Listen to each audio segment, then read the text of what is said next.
The future of Triple J is pretty simple, man.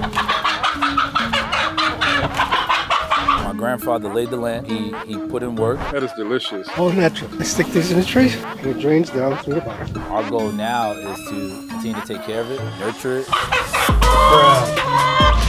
If you're really trying to get your hands dirty, we can shovel some shit. If you want to shovel some shit, you can do that too. It's very hard to find good, loyal people. Probably could do some s'mores later. One of the contractors kind of just ran off on us. There's a couple down there that lay green ones and purple ones. Second time we wanted to redo the barn. Another contractor ran on us. Stamping these cartons. #Maine Farms Black again. #buy land. #family first. Give us our 40 acres. Generational wealth. This is what generational wealth starts, finding good people that have integrity, that want to build something. The goal is to be able to keep the house in the family name and just keep it going, man. We want this to be around way before. I want to pass it down to my daughter so she can pass it down to her kids. So, generational wealth. That's what it's about.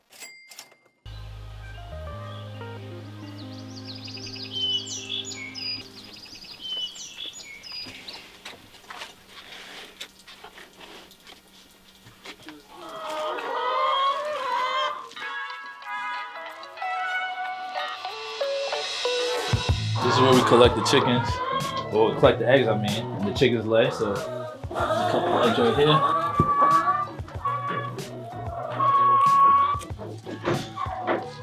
We jump in there, and they lay them right here. This looks like 4 fresh eggs. There's another one right here. We pick these up every morning. There's another one right here. Yeah, you gotta grab them, that's why you gotta come every morning. You don't wanna have them lay on them for too long, then they're no good, so.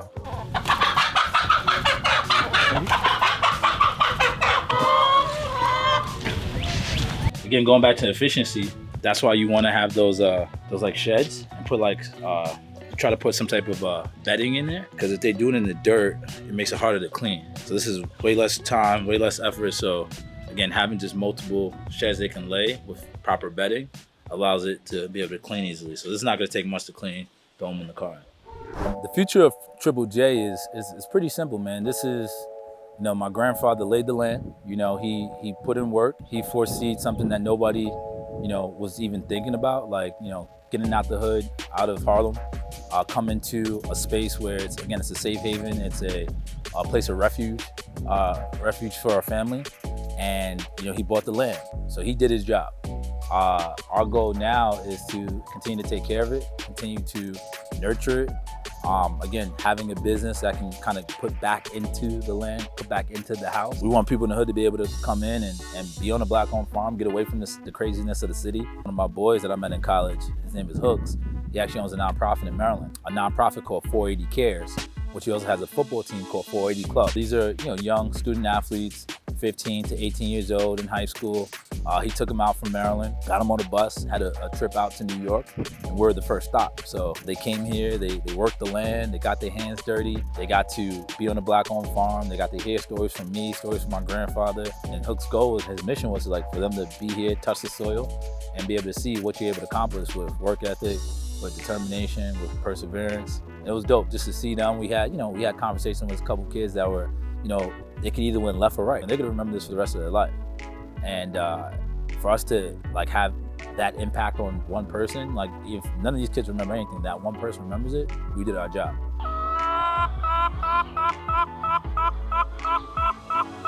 2 times a year, we usually bring a family and friends day. We usually bring everybody out. This is the time for the summertime, getting ready for our biggest season, which is now. So between now and September, it's the biggest season for eggs. We're gonna be washing some eggs. Also stamp some cartons too. Unless y'all really trying to get your hands dirty. Yeah, what's that? What's that? What's that? If you're really trying to get your hands dirty, we could do some. I want to come back dirty so my parents know that I work. We can shovel some shit. Shovel some shit? Let's shovel. If you want to shovel some shit, we can do that too. I've been shoveling shit all my life. If someone says, yo, shovel shit for a year, but then you're gonna own the company, would you do it? Sounds like I can make a lot more money. 100%. You guys, anybody that starts in there, your process is gonna be pretty much cleaning up the workstation, and then you're gonna help wash eggs, and then you're gonna help stamp cards. So that's our process. So before we get the the eggs to the restaurants and everybody that we service, pick them up from there, take them to there, wash the eggs, stamp the cartons, put them in the fridge, and Dale takes them, drives 2.5 hours, delivers to wherever farmer's market we have or whatever CSA we have or whatever restaurant we have, or they sometimes come to the office. So sometimes you might see the fridge stacked with eggs for like a day, just because like that's like the process, because the drop-off is like a day after that. So, and I need my my chicken shit shovelers. You're not making it sound sexy. That's the problem. I told you it's sexy. We shovel. If you shovel shit, eventually you'll own the shit shoveling company. That's sex. That's the sexy right We own there. that shit.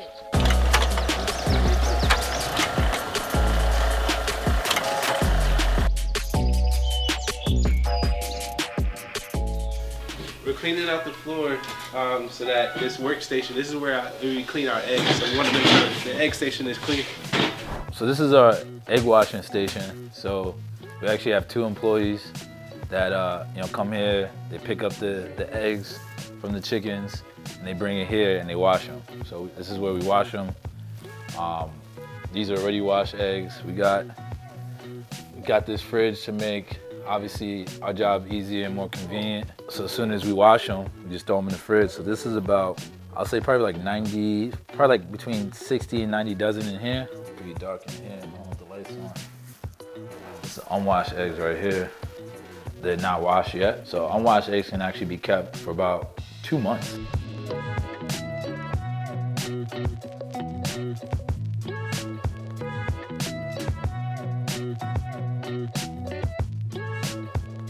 You don't actually have to use them until about 2 months unwashed.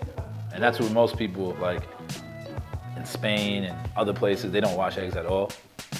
But we wash eggs, and when you wash eggs, about a month lifespan in the fridge. They have to be refrigerators. But my grandfather actually used to wash all the eggs by hand. So he got it, he had his little, his sponge, had his hot water, had his whole process. He put them in the, he put the eggs in the water. Any eggs that float up, those eggs were no good, right? That's how you know if they're good eggs or bad eggs. All the eggs that stood at the bottom, those are the good eggs. So you take those eggs, scrub them real good, and then put them to dry, and then takes another process, dry all the eggs, and then transfer them to the carton. So that was pretty much the process for a long time until we started getting too many eggs, right? So we got to bring the eggs from the back over here. Okay, so you want to show them how to do it? So who do I got that's here? Who's gonna be saying? Aisha, Sapphire, Janelle. Okay. All the loose wood that are around that John is not using, you move it into the big pile in the back of the box. So the burn pile's gonna be back there? Back there. Alright, so we can do that then. And then if we have time, we can shovel some shit. Alright, so Adele's gonna show y'all. I'll take Ishan, Hannah, Lala, and Kevin. Alright, yeah. I wanna be efficient. Like, these guys coming up, honestly, it saves us like months. Like, surprising. That's what I was telling her on the way up here. Like, just having multiple people just hands-on on deck, like, it's months of labor. You know, because it's usually just Andel and, you know, now Maggie and them. So having multiple people here, we do this 2 times a year, like it'll save us months and we're good for the season. We do it 1 time in October, we're good for the winter time. So there's been points we had like 30, 40 people here. So I'm just grateful for like partnerships and just people in general that just want to work and want to help out. One of the main reasons why Triple J is what it is today, because of the work he comes, you know, puts in a lot of work, puts in a lot of time, and you know, I gave him a promise I'm gonna make him a millionaire. So we building this thing from the ground up. And Del, during COVID, he just kind of took a liking of, you know, just the entrepreneurship. So, you know, he kind of just, you know, was just around, just doing like mad odd jobs. And then I told him, you know, I was doing a lot of work on the farm. He was like, yo, I want to be down, I want to be involved. So he went from, you know, just kind of just being involved to now a business partner of mine and basically part of my family. So this is the other washer we got. We actually got this for free. You know, being a part of the farming community, there's a lot of people that, you know, kind of help you out. And this is actually by Syracuse we picked this up, and it's done wonders. It's allowed us to wash eggs at a more efficient rate.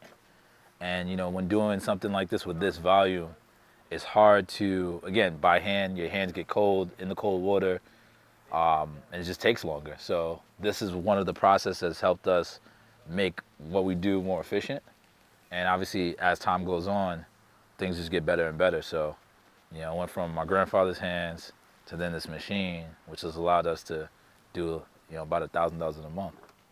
This is You run cold water through here and the hot water come out the other end, go to the machine. Wash it, and this spins it, comes out through it in. It goes in one side, not the other.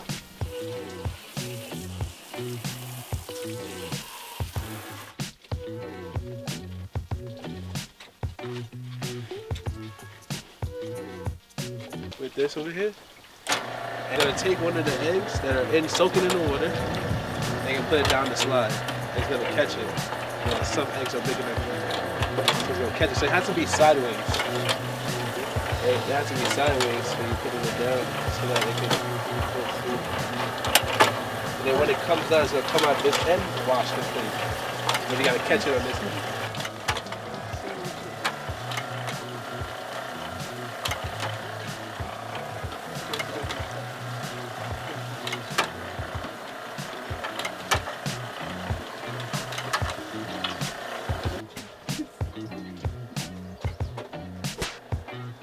Hey y'all, it's Aisha. I am stamping these cartons and this one says hashtag make farms black again. Okay.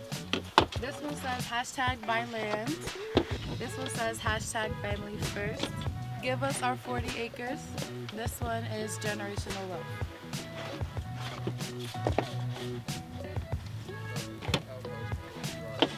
Look how nice this one was.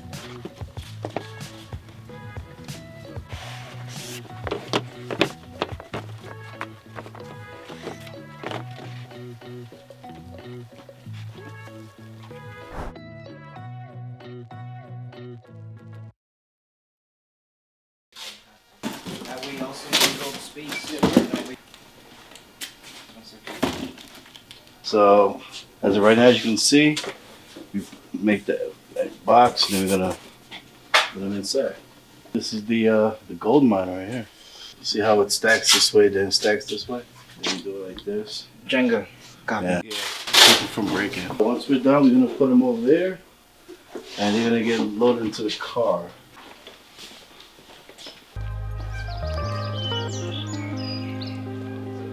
So right now we're about to actually build this, we're about to build a door because the struggle is trying to get eggs and feed through this is sometimes a struggle. So we want to be able to go through, straight through the run, to be able to feed the chickens, whatever, versus, you know, piling through and pushing through the mud and all the other stuff. So we're trying to build the door right now.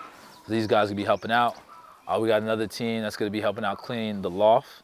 And then we're going to have another team that's going to pick up some eggs too.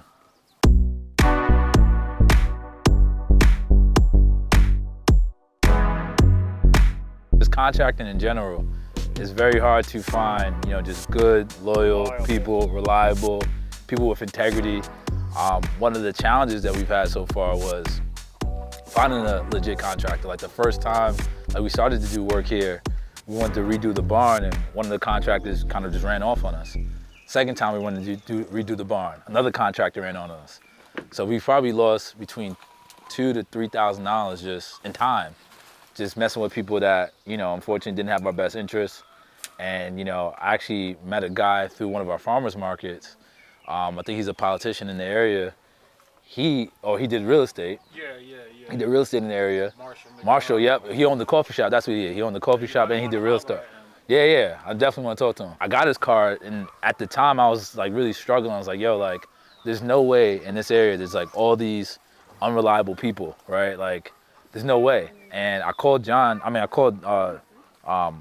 Marshall because, you know, he did real estate. So I was like, I know he has to have a reliable contractor. And he gave me John's number. I called him up. John came through, hit it off, solid dude, straight up, you know, no bullshit. And, you know, he's been helping us ever since. So he's another part of the reason why, you know, all this is actually able to happen, just giving us game. He has chickens himself and, you know, just a reliable dude. And when you find those types of people, you know, you want to continue to have these types of partnerships. And, you know, this is part of the, like, I love Triple J because I love doing stuff like this where we get our guys' hands dirty, but this is just shows like the level of partnerships we're really trying to get to. So John's a big partner of ours, and Dell's a big partner of ours, and obviously the guys at the office that we work with, they're big partners because obviously they want to get their hands dirty and help us, you know, build this thing. This is what generational wealth starts. It starts with like finding good people that have integrity, that want to build something. So we're gonna show you guys some gloves. Who's helping out John? We probably need like 3 people. Yeah, with the door. Pop the door. All right, cool. So 3 of you guys will be here, and everybody else, you guys can come with me.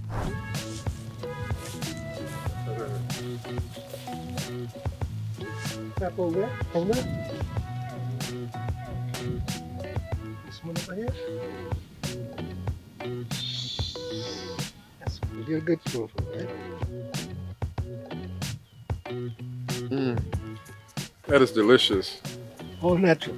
Nothing. Yeah. No additives. Nothing. Nothing. I stick these in the tray, and it drains down through the bottom into a bucket. Go ahead there. And it drains out. Put it in it. Once the bucket gets full, I remove the bucket.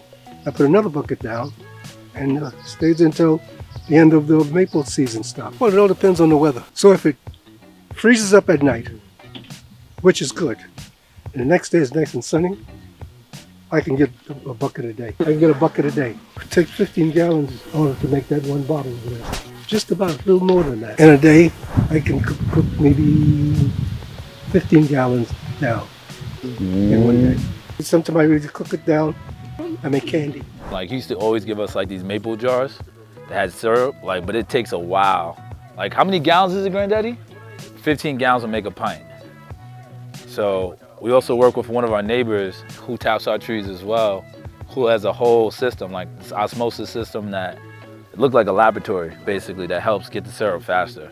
For me, my goal is like to really get this really operating at a sufficient level where we don't got to put in any extra. Like, the goal is to make this, a portion of it at least, grow marijuana. And for us, you know, we are considered a distressed farmer, so there's a lot of grants and a lot of stuff that come with it. So we get the grain from companies that sell feed. So obviously it went from us getting bags of it to then us getting tons of it. So the feed goes in that silo right there. Wow. And we get that silo pours out the feed. We have the ATVs, we put them all in buckets, and then we feed the chickens. So that happens every day. And that's something that, like, the operations of the farm just made it just way smoother. Because we used to carry the bags, put it in, like, so what it takes, it's a process to get to that point, right? And that was through, and we was able to afford that through the loan that we got. That was a zero interest loan, which is a crowdfunded loan, which is called Kiva. Okay. And through this like farmer community, we got in contact with Cornell University, that's big in agriculture. Okay. They put us on, they walked the land, they was like, yo, you need this, you need this, you need this. So like, hell, like the next step should be a silo. I was like, well, shit costs $3,000, $4,000, we can't afford that. It was like, well, there's this loan you can get called Kiva. It's a crowdfunding. First you do it within your community and then it opens up. So apparently we applied, we got it, and then you have like a week or 2 weeks to get as much money as possible to fund the loan. And it's a zero interest loan. People get, as we pay back, people get their money back. We opened up to our like immediate circle. We started making, it was like 2,000, 3,000, 4,000. I forgot what we got to for our circle. And then once it opened up to the public, it was game over. And we actually became the fastest Kiva loan, I guess, funding ever. Like, it was like 3 days, we raised 15 grand. Yeah, it was crazy. And we were able to buy that silo with it. So the next step is just figuring out how we can get, like, a lot of grants. You have to have like a lot of certifications, like the USDA, and you have to have certain like, again, qualifications and pass a lot of inspections and stuff like that. So the goal now is just to build it being efficient, like it can pass those inspections. So then we qualify for more grants, and from there, again, more increased productivity, which will increase profitability, which will increase just more options, like we talked about, being able to grow things so we can hire more people. Because the biggest expense to farming is labor. Like, it's the biggest expense. It's not feed, it's not anything else, it's labor. So actually having people here, so if we want to grow something, but we have more people that have to be able to manage it, if we're not making money, then we're losing money. If we're losing money, then we're not running an efficient business. So it's important to like kind of keep your bottom line low until we can get the grants and all the other stuff. I was actually just talking to one of my cousins last night who has been locked up for a while. And the goal is for this to be like a rehabilitation place where, and we already did this with one of our family members where he came home, didn't want to go back to the city. And this was like the place where he had his parole at, and it's just a safe haven where he can clear his mind, rehabilitate, and work, put some work in, and eventually, he got free room and board, and then eventually he got paid. And he kind of like, it's a stepping stone to get back into society. Gotcha. So, I got 2 cousins, unfortunately, that's locked up right now. And if this is an option, if they say, hey, I want to get out of the city, kind of want to do my thing, all right, cool, start here, live for free, have some, food on the table. Our family comes up, so you still be around family and do some work, put in some work. Yeah, so like that's like one aspect of it. And obviously anybody that wants to help that's into farming, they can come up and help. We have volunteers. There's this fraternity in Binghamton called Malik Fraternity. They help us out a lot. A couple people in the community of Binghamton, they come up and help a lot. So we get a lot of help. We get a lot of help for sure. And then obviously I got my guys from my company, Coruscant Solutions. They come up and help a lot. So it's just a village. It takes a village not only to raise a child, but it takes a village to raise a farm. So. Amari Stoudemire is a black farmer. Eric Williams, who's an old NBA, he's a retired NBA player. He actually played on the Boston Celtics. He played on the Nets. He's a black farmer, so I met him through that. I actually said what up to Amari the other day. We went to a Knicks charity event. And I was like, yo, Amari, I'm a farmer too. And like literally, like he was on his path. He did a double take. He was like, word? I was like, yeah. He's like, yo, let's connect. So that was fire. My boy, they have a farm, a Seventh Haven farm out in Jersey. My boy Art, he's a farmer, him and his wife. And he got like 4 kids, or 5 kids actually, that's why it's Seventh Haven. They farm a lot of stuff. They got quail eggs now. They're doing it big. Like they have a tribe that just all works together. Yeah, it's dope. Collab with a lot of people. Prince Abu Butchery out in Astoria, Queens, Steinway Street. They're one of our biggest partners. He's one of the few black butchers. He was like, yo, you're a black farmer. I haven't been able to find a black farmer. I haven't been able to find a reliable source for eggs, like what you got. And I was giving him eggs and he was, reselling it. After that, he got his butchery shop right there in Steinway, and now we're exclusively in his store. They sell our eggs. So they get about 30 dozen every 2 weeks. He's doing it big. He has his store, he does pop-ups. Right now he's about to do a Steinway Summer Series, which they're gonna be doing like just big pop-up barbecue block parties between 8 to 12 a.m. So you guys definitely gotta come to the next one. And it's taking being a butcher, taking it to the next level, like making that cool, making that fun. Like you go to his store, they playing hip hop, Benny the Butcher all the time. He got merch coming out. Like it's just cool, fun, hip. And that's like this new generation, that's what we're trying to do with butchery, with farming. Like me and him linked up. For my birthday, we actually did a night in Brazil. So he came through, got all our meat from him, and I had a chef, and it was basically like a live demonstration of him cutting up a lamb. We had Benny the Butcher playing in the background. Like it was nuts, it was fire. And then my chef took that, it was literally farm to table. Like there was literally still cuts of grass still on the lamb. Wow. So he was butchering right there in front of everybody. We were just all watching. My chef took it, seasoned it up, threw it on the grill. They was coming around giving us like a whole bunch of cuts of steak, lamb, chicken. We had filet mignon. We had just like 10 to 15 different cuts of steak. So again, we try to do things like that. That was like more intimate setting. Like we did that just for me, but the goal is to like create an event from that. The goal is to have more people come out. We'll teach them about farming. We'll teach them about what we know so far. We'll teach them about just agriculture. That's one mission, just teaching farming. Another thing, obviously, want to continue the eggs, have a bigger operation. God willing, we can do marijuana because that can sustain everything. The farming will just be extra, but the marijuana will help take care of the house. We still got a bunch of renovations we have to do, new roof, new windows, extensions. There's a lot of stuff we want to do, but the goal is to be able to keep the house in the family name and just keep it going, man. We want this to be around way before. I want to pass it down to my daughter so she can pass it down to her kids. So, generational wealth.